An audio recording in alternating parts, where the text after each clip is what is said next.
नमो नमः बच्चों। आज हम संस्कृत साहित्य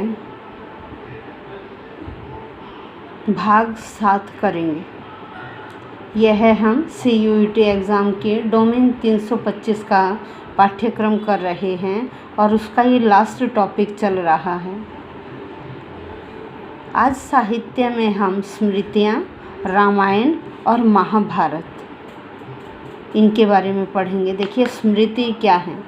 वेद, आरण्यक, ब्राह्मण, उपनिषदों एवं पुराणों में जो सभ्यता विद्यमान रही थी उसी को एक धार्मिक व्यवस्था का रूप देने के लिए ऋषि मुनियों ने स्मृति ग्रंथों का निर्माण किया। किसका? जो वेद, आरण्यक, ब्राह्मण, उपनिषद, पुराणों में एक सभ्यता विद्यमान थी उसी को एक ग्रंथ का रूप दिया गया, जिन्हें स्मृति ग्रंथ कहा गया। इन ग्रंथों में यज्ञ अनुष्ठान और होम विधियों का उल्लेख है। और क्या क्या है? वर्णाश्रम व्यवस्था, इसके भी विभिन्न पहलुओं पर प्रकाश डाला गया।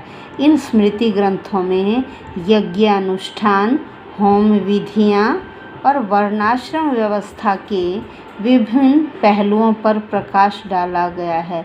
धर्म के बारे में बताया गया, वर्ण कितने हैं, आश्रम कितने हैं, यम नियम, धर्म आदि क्या है, इन सब की परिभाषा किन में है? स्मृति ग्रंथों में। वर्णों के आधार पर संस्कार कितने होते हैं, किस समय पर कौन कौन सा संस्कार करना चाहिए, विवाह कितने प्रकार के हैं, राजा कौन हो सकता है, आदर्श राजा कौन है, राजधर्म क्या है, राजा को कब और किस शत्रु को परास्त करना चाहिए, इन सभी विषयों पर स्मृति ग्रंथों में बताया गया है। यहाँ तक कि आज न्यायालय में जो व्यवस्थाएं दी जाती हैं वह सारी स्मृति ग्रंथों के आधार पर ही दी जाती। जो भी नियम कानून लागू होते हैं वह सारे किन में हैं? स्मृति ग्रंथों में ही हैं। पुत्रों का माता पिता को धन संपत्ति में अधिकार, भाई पुत्री का भी माता पिता की धन संपत्ति में अधिकार है या नहीं, यह सारी बातें जो आजकल कुछ स्टेट्स में लागू हो चुका है कि पेरेंट्स की प्रॉपर्टी में लड़की का भी हिस्सा है, ये सारा उस ज़माने में जब आदिकाल में ये ग्रंथ लिखे गए थे उन स्मृति ग्रंथों में इन सारे नियमों का विधान है।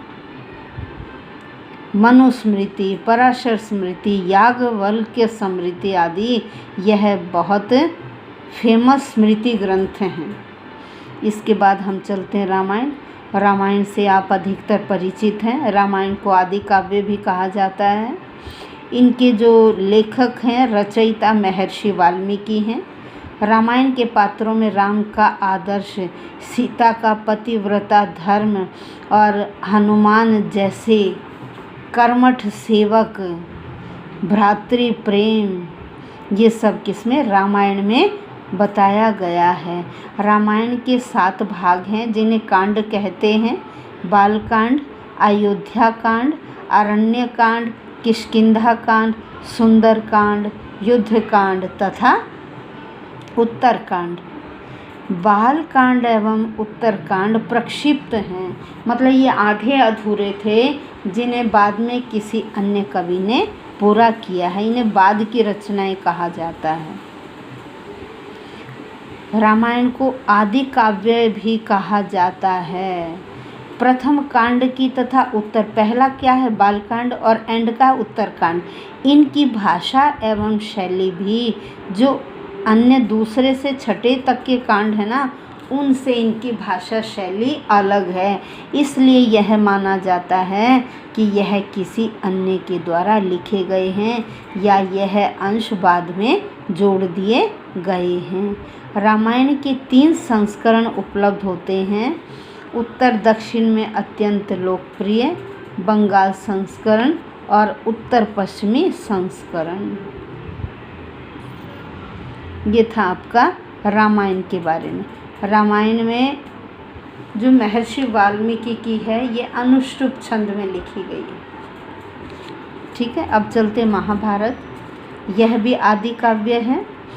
लौकिक वैदिक साहित्य, इन्हें लौकिक काव्य भी कहा जाता है रामायण महाभारत को, ठीक है।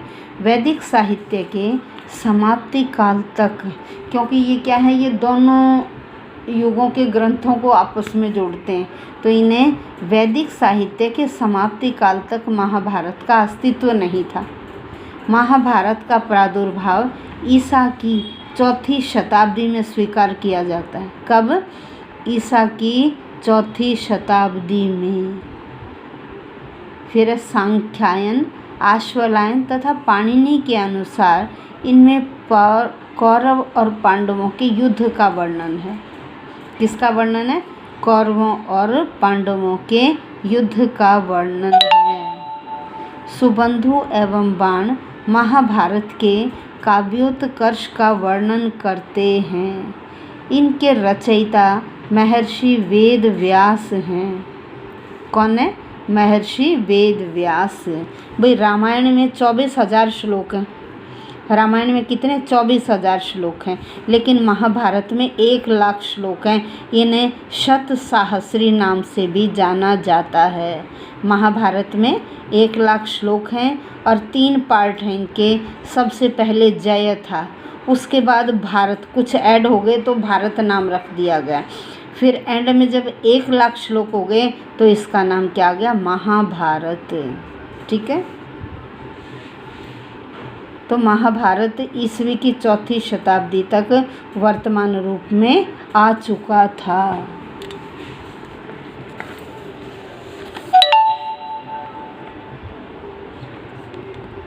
अब इससे आगे देखिए, महाभारत के बारे में बताया गया है कि कौरव पांडवों का वीर गाथाएं हैं। इनमें कौरव पांडवों के युद्ध का वर्णन है। महर्षि जो पराशर एवं मत्स्यगंधा के पुत्र कृष्णद्वैपायन इस महाकाव्य के प्रणेता हैं।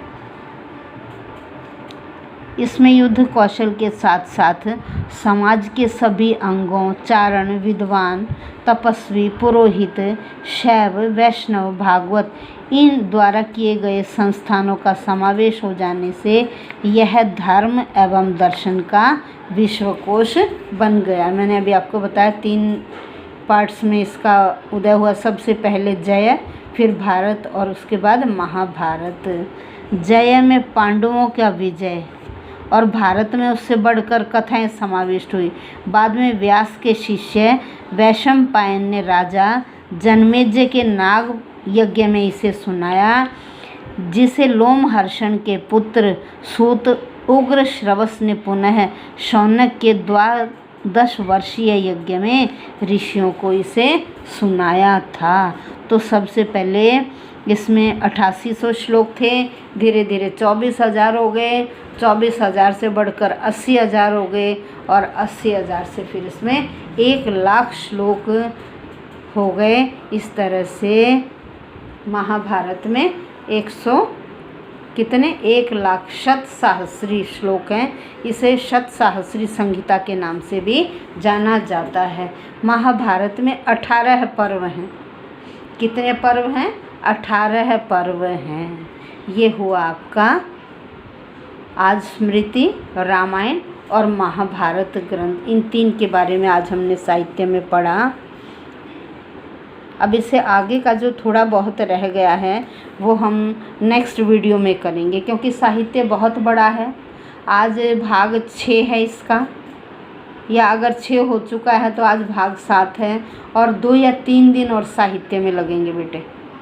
उसके बाद हमारा सिलेबस कंप्लीट हो जाएगा। फिर आपको स्वयं अपनी रिवीजन करनी है। धन्यवाद।